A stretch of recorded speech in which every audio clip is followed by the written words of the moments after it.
something that everyone in government, it seems, has totally and utterly forgotten, all the way up to the U.S. Supreme Court.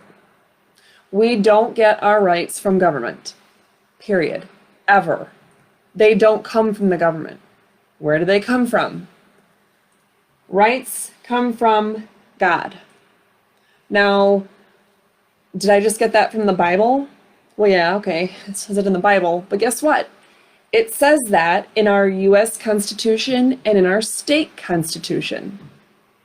So we established our U.S. Constitution to, quote, establish justice and secure the blessings of liberty to ourselves and our posterity, end quote. That's the U.S. Constitution preamble. We have blessings, capital B, of liberty, capital L, that were given to us by God. So we created the Constitution to secure those blessings of liberty. In our state constitution, it says that we established our state constitution to, quote, secure the blessings of freedom from Almighty God, undiminished to ourselves and our posterity. The blessings of freedom from Almighty God, undiminished to ourselves and our posterity. That's in the state constitution.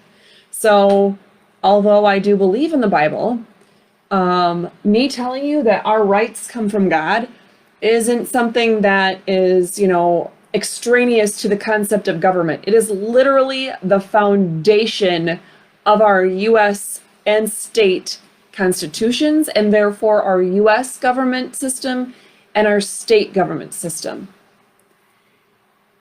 After that point, we then see the U.S. Constitution and constitutional federal statutes. That's next. Okay, so what's the most important? Well, the rights that come from God and God's law, the U.S. Constitution, and constitutional federal statutes.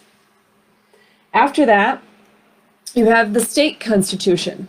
So our Michigan state constitution is after the U.S. Constitution in terms of supremacy, in terms of what is controlling. Let me see. I might need to go like this a little bit. Okay. State laws come after the state constitution. State laws are only created in two ways. You have your legislature that creates state law. That's the normal way we think about it, right? You probably heard the song in your 4th grade about the bill and how the bill becomes a law. But we also have in the state of Michigan something that's unique. I'm not entirely certain that we have the only version of this, but it's fairly unique in terms of the freedom with which the people can do something like this, to the extent that they could do something like this, which is to have the initiated legislation. That's actually what the 1945 repeal is based on. The ability to have initiated legislation, where we can totally go around the legislature and initiate legislation or laws on our own, as long as we get enough signatures and then we get enough votes. There's a blended version where you have the signatures and then it goes right to the legislature, and then the two of them together can enact law without ever going to the governor. Otherwise, typically you have to have a majority of the representatives and senators that vote on it, and then it goes to the governor and the governor signs it, or you have a majority of the senators and representatives that vote on it, it goes to the governor vetoes it, it can go back, and you'd have to have a supermajority or 2/3 vote of the legislators to approve it at that point, and then it becomes law. So those are the two pieces of things that are actually law. The interesting thing is that in our state law, we have something, let's see, hopefully you can see this if I do it big enough.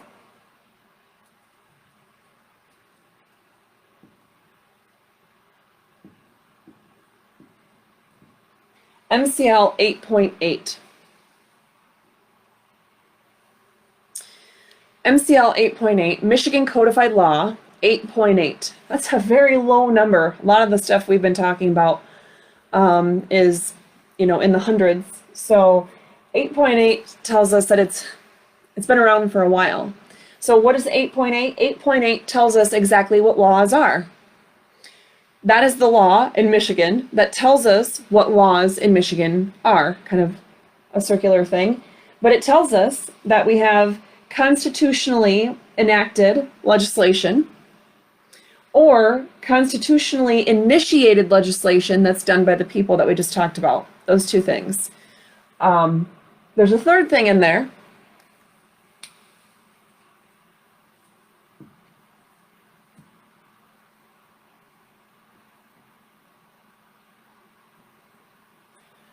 And that would be done under Article 5, Section 2 of our state constitution. That is where you can have a certain kind of executive order that, number one, only serves to reorganize the executive branch. It doesn't serve to rule the people at all, ever, no exceptions. Number two, if the governor wants to utilize one of those executive orders, she then has to present it to the legislature and allows them, see, and I always forget the number. It's either 60 or 90 days. I do believe it's 60 days that the legislature then has to decide if they are going to disapprove of that executive order reorganization. She actually did a couple of those this year, 2 or 3, I think. There was something, an executive order from 2011 that she was essentially trying to rescind to reorganize a portion of government. And then more recently, there was one from 2016 that she was rescinding. Both of those, I believe, were executive orders that came, well, after Executive Order 100. So at any rate, that's what state laws are. And then, hopefully you guys can see that, all these blue things here, they're what are not laws in Michigan. Administrative rules and regulations. That's a long story, but basically what it points to is this right here, these are the two ways we get laws. So the legislature can't just say, well, I'm going to give you the ability to make laws for me. No, they can't do that to administrative agencies. They can't do that to the governor. They can't do that to anyone. Okay, so their ability to make law is theirs and theirs alone, and it says so in our state constitution. They can't give away the right to make laws. Just can't happen. So administrative rules and regulations are not laws. Executive orders are not laws.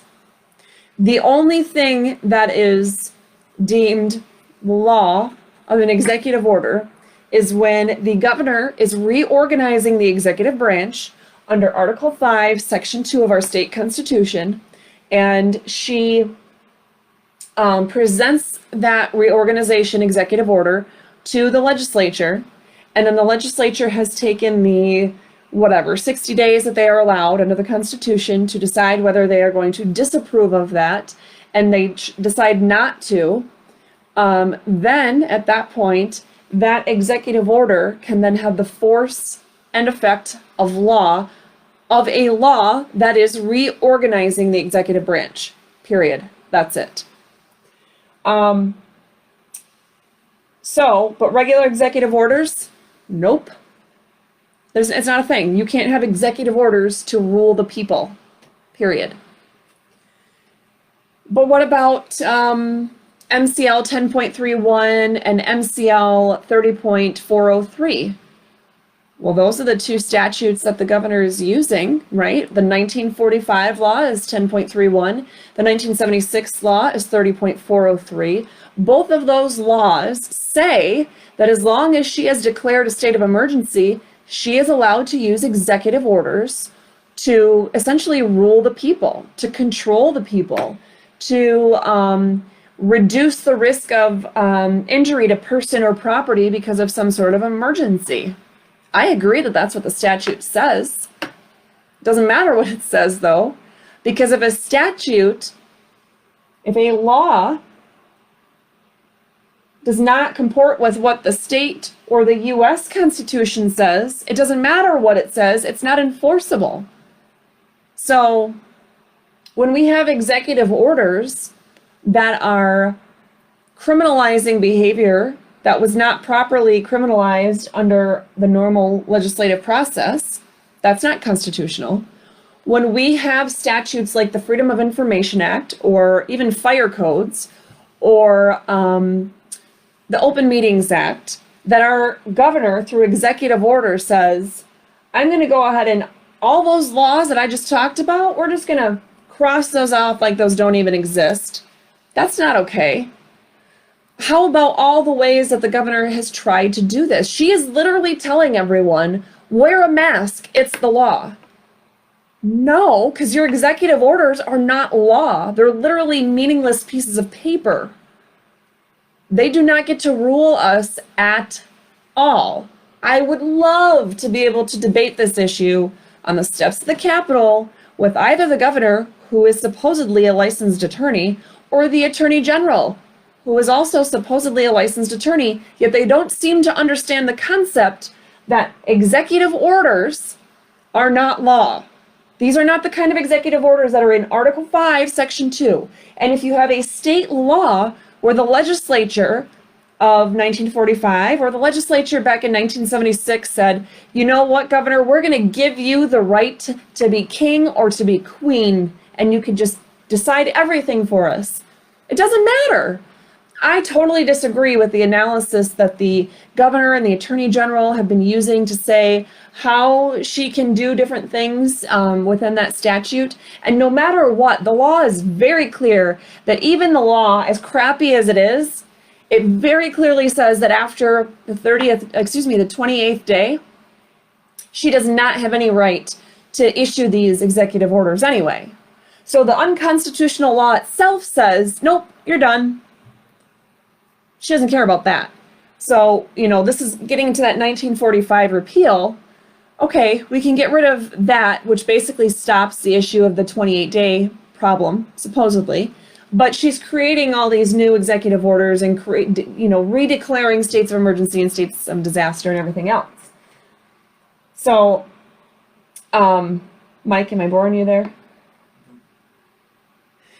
At any rate, our governor and our attorney general, and apparently the Court of Claims, they need to understand that no matter what the law says, if it does not comport with and comply with the state constitution, it's not a valid and enforceable law. It has to comply with the U.S. Constitution.